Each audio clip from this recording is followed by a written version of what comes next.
Hey boy, while being judged in court, says to the judge, "You are my mother, I'm just here to meet you."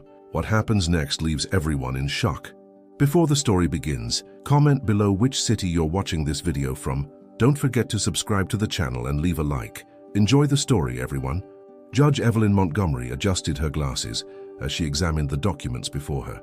Courtroom No. 7 at the Portland courthouse was more crowded than usual for a case involving a minor.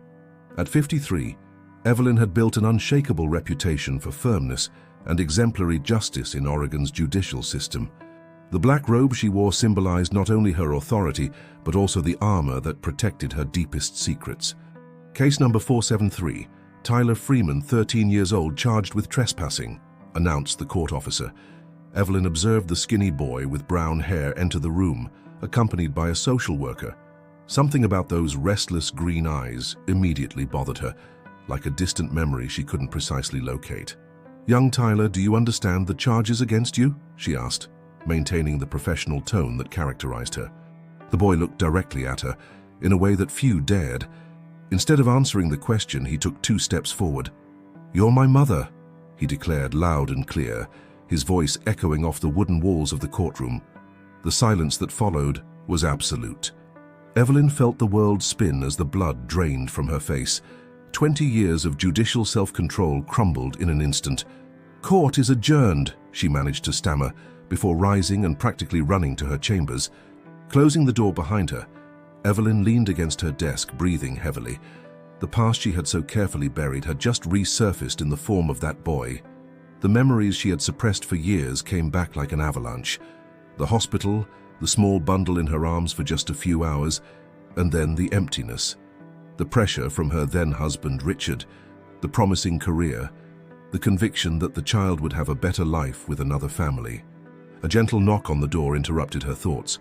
Sarah Wilson, the social worker, entered with an understanding expression. "Judge Montgomery, we need to talk about Tyler," she said gently. "How did he know?" asked Evelyn, her voice barely above a whisper. "How is this possible?" Sarah placed a folder on the desk between them. "Rebecca, Tyler's adoptive mother, passed away 3 months ago. Terminal cancer." Before she left, she revealed the truth to him and gave him this. Sarah slid an old photograph across the desk. Evelyn, visibly younger, sitting on a garden bench in Portland's Washington Park. "She kept this all these years," Sarah continued. "Rebecca always knew who you were. Apparently, she followed your career through the newspapers, showing articles about you to Tyler, telling him he should be proud of who his biological mother had become." Evelyn touched the photograph with trembling fingers. Why would she do that? Rebecca believed that every child has the right to know their origins. She didn't want Tyler to grow up with unanswered questions. In the days that followed, supervised meetings were arranged at Sarah's office. Tyler, initially resistant, finally agreed to talk with Evelyn. Why? It was the first word he directed at her in their private conversation. "Why didn't you want me?" The question hit Evelyn like a physical blow. "I was 40, Tyler. My husband insisted we weren't ready. I believed you would have a better life with parents who were truly prepared." "Prepared?" The boy frowned. "How is someone prepared to abandon a child?" "It wasn't abandonment," Evelyn tried to explain, though the words sounded hollow even to her. "It was a legal adoption.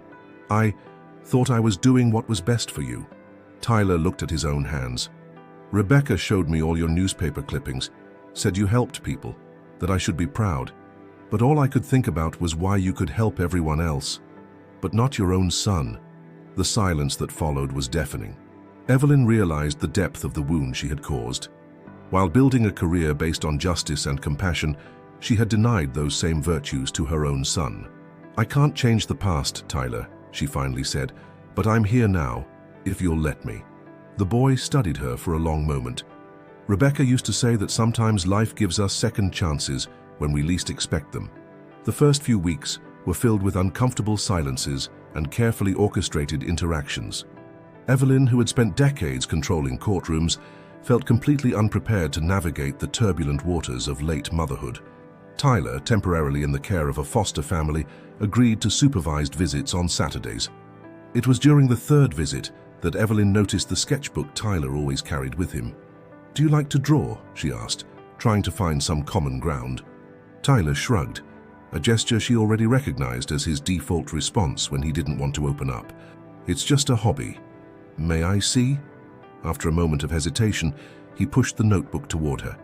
Evelyn slowly flipped through the pages, impressed by the boy's natural talent. Urban landscapes of Portland, detailed portraits of ordinary people, and a particularly moving series of drawings showing a woman, clearly Rebecca, in various everyday scenes. "You have an extraordinary gift," she said sincerely. "Rebecca used to take me to classes at the Cultural Center every Sunday," he replied, a trace of pride crossing his features for the first time. "She said I had eyes that truly see." An idea formed in Evelyn's mind. The following week, she obtained permission to take Tyler to the Portland Art Museum, which was exhibiting a collection of urban art. Watching the boy's genuine enthusiasm as he explained the different techniques and styles, Evelyn glimpsed a breach in the armor he had built. Weeks turned into months. Evelyn rearranged her judicial schedule to be available for Tyler. She began attending his school basketball games, sitting discreetly in the bleachers, feeling simultaneously proud and a pang of sadness for the lost years. On a rainy Sunday afternoon, as they shared hot chocolate at a cafe near the Willamette River, Tyler suddenly asked, "What were you like when you were my age?" The question caught Evelyn off guard. "I was quiet, too serious probably, spent a lot of time reading." "Like me," Tyler observed. "Yes," Evelyn agreed, feeling a connection that went beyond the circumstances that had brought them together. "Like you." One spring afternoon, almost 6 months after that first encounter in the courtroom, Evelyn opened the door of her apartment for Tyler's weekly visit. Her heart raced when she noticed he was carrying a package wrapped in brown paper. "I made something for you," he said, extending the package with a mixture of pride and nervousness. Evelyn carefully unwrapped it to reveal a framed painting. Herself, sitting on a courtroom bench, but surrounded by a vibrant garden of flowers that sprouted from the marble floor, climbed the columns, and flooded the entire austere space with color and life. "Tyler, this is—" Words failed her. "It's how I see you now," he explained, with a vulnerability he rarely showed. Different from before. That moment marked a turning point. Inspired by Tyler's courage, Evelyn began volunteering at a local community center that offered art programs for at-risk youth. Using her influence, she secured funding to expand the program and create scholarships for young talents. Around the same time, Evelyn filed a formal petition for legal custody of Tyler. The process wouldn't be simple. A 53-year-old single judge trying to adopt a teenager with whom she shared a complicated past raised many questions. But for Tyler's sake, she was willing to face any scrutiny. Sarah Wilson became her greatest ally, presenting detailed reports on the positive progress of their relationship. Tyler's artistic talent flourished, and his behavioral problems significantly decreased. Teachers reported improvements in his grades and classroom participation.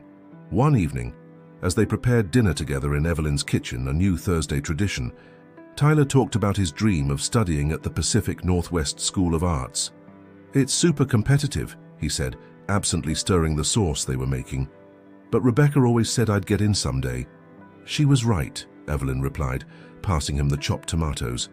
"And I'll be there to see it when you do." Tyler looked at her for a long moment.